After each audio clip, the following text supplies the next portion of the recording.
what I thought about my life would be and how it is today, I wouldn't change it because I've had a good and a bad experiences, but I think it made me who I am today, starting from when I was young, 13-year-old, leaving home and never looked back and never went back. I never thought that I would lose my childhood memories.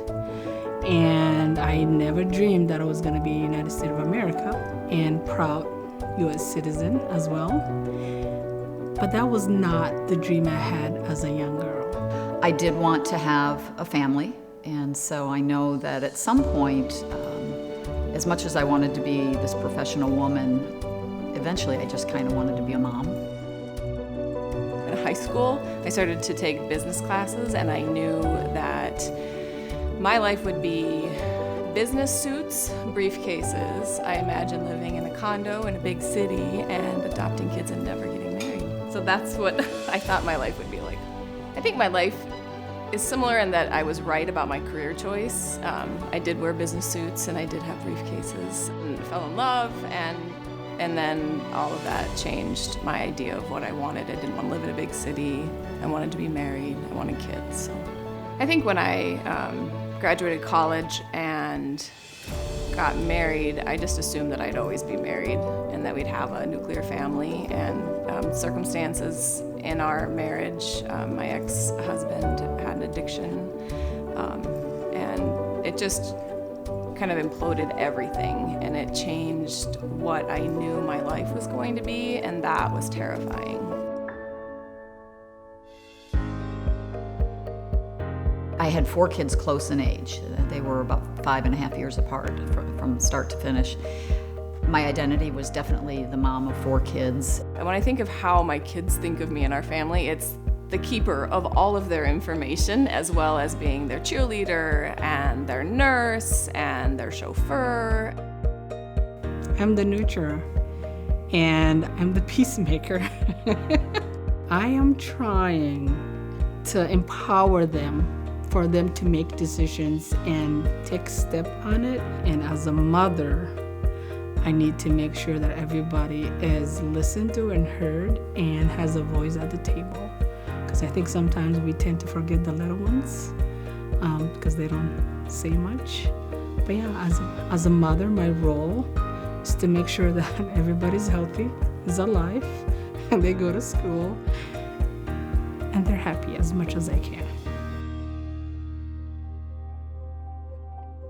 So my son Caden is 10 and he has autism, and he has a level of autism that's going to preclude him from being independent. And so I've always viewed my role, my most important role, as being his advocate and his caregiver. Each one of my kids is so very different and so very different than me. I have kids that as much as school was very easy for me, I have several of my kids that struggle with academics, with some processing stuff. We've dealt with ADHD, we've dealt with a lot of anxiety and depression, some substance use, things that I definitely didn't think were going to be part of my walk. I always thought school would be a little bit easier for them, and it really hasn't been. And so I've learned, maybe not so well, not to compare my kids to other kids and how they are going to learn and progress in life. And my idea of what their lives should look like academically and through high school, through college, didn't turn out the way that I thought. And I'm okay with it now, but for a while I really wasn't. Coming from East Africa, that my experience was different. Everybody looked like me, everybody spoke like me. And I did not know I was a Black until I came to the United States. So, unfortunately, that mindset, it's rooted in our culture in the United States. How do you raise a strong young woman at the same time? How do you prepare them for the world or for the society, how they would see them? My work-life balance was probably really out of balance when I worked that I was the controller of Taylor Corporation, and that required a lot of time. And then as I became a single mom and had to figure that out, I really learned that I had to have help. And so I brought in nannies and found young women who would help me love my kids and help me get them where they needed to be. I had an executive at Taylor Corp say to me, "It's okay, you can't do it all." And just having a woman validate that having another woman help me care for my kids was not a failure. I thought my plan was to take a year off. Nobody in my family thought I could do it. They thought I would go crazy.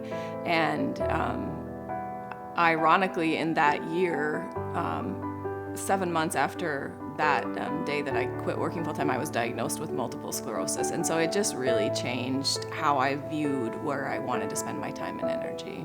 My family sees me as a fixer. I fix everything. Every problem is, oh, call mom. And I did not realize I was the fixer in the house until I was not available for a certain time, and everything fell apart. And that gave me an idea. Okay, I need to start empower my family to make their own decisions. And if I'm not there, for them to take a step and not wait for me. It's a work in progress. I'm working on it. I love being kind of their go-to, being the emotional support. It's really been a juggle of learning how to balance what I did as a young mom, which was fix everything and do things, to keep the family moving, whereas now I have to step back and walk alongside them and let them make the decisions. And so the dynamics have changed, and as I'm maturing as a mom, I'm getting better at it, and I think the relationship that we have is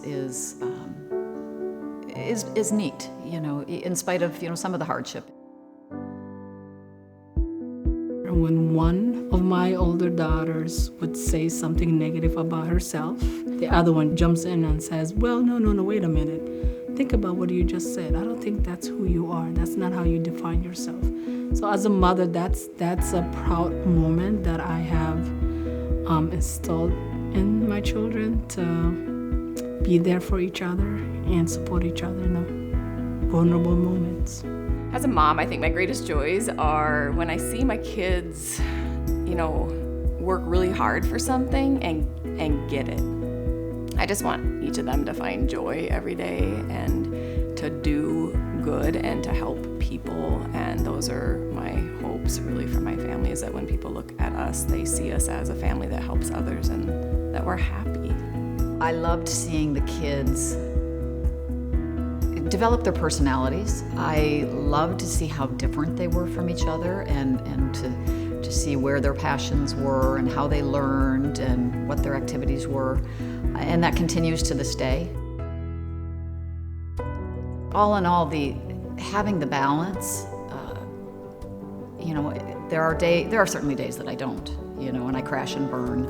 But I'm really learning to be okay with that and to sit in the mess and know that it's a journey. I'm in a valley right now, but I'm not going to be the whole time. And trusting the process, trusting my God and my friends and family to walk with me and pull me through it on the harder days too.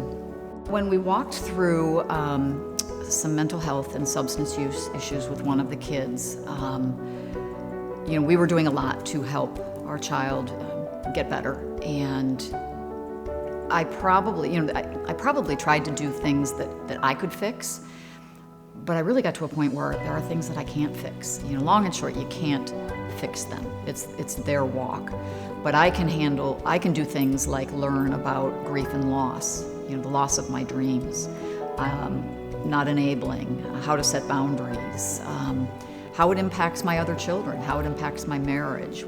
My greatest challenges as a mom that I probably never anticipated were helping my kids navigate through my divorce from their dad, and then subsequently now helping them navigate his recent death, which has been really horrific on lots of levels for all of our family.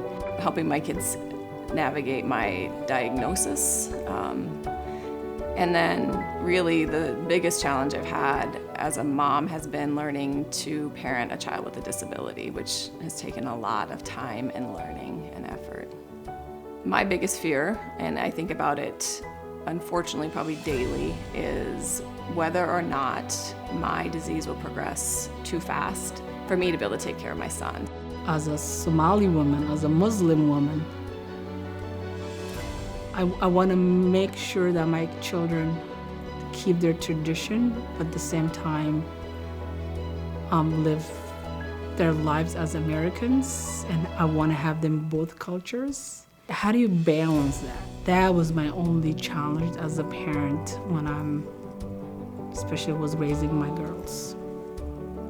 What worries me is that I am not able to care for my parents. I am not able to fulfill that role. Right now I am. However, I don't know if in the future, let's just say 5-10 years, if I am able to be where I'm at today and continue caring for my parents. One day, just on a fluke, I was scrolling through Facebook and I saw a blog from Dina Yoy, who is a co-founder with her husband, Tom, of Hope for Hurting Parents. And as I read the blog, I thought, wow, that really resonates with me. So I went to their website, and Dina has written a book called You Are Not Alone. I remember being, just kind of had it in my heart that, if I ever get my head above water, maybe it'd be cool to be able to have a support group like this, because they had them throughout Florida at the time, and offer something to other parents here in town, because I know I'm not the only one. 40 years old, went back to school because my mom, that was one of her dreams for me to get a degree. And my graduation day, when my mom cried and said, there you go. Now you have proven that I knew that you could have accomplished a long time ago.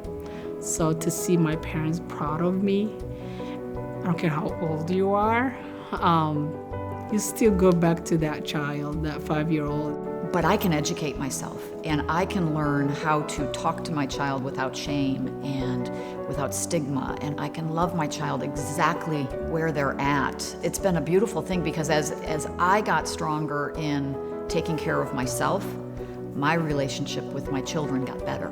As a caregiver, the hopes that I have for my entire family is cherish the times that we have together, because we're not promised tomorrow, and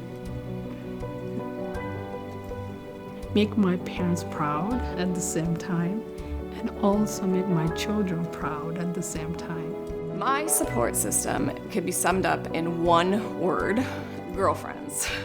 I tell my daughters all the time that whether they understand it yet or not, they need to surround themselves with strong women who will be there for them and will support them and that will help them and that will cheer for them, and they will be there when it's hard and they will be there when you're celebrating. But my girlfriends have got me through everything that I've been through. I don't know where I'd honestly be without the women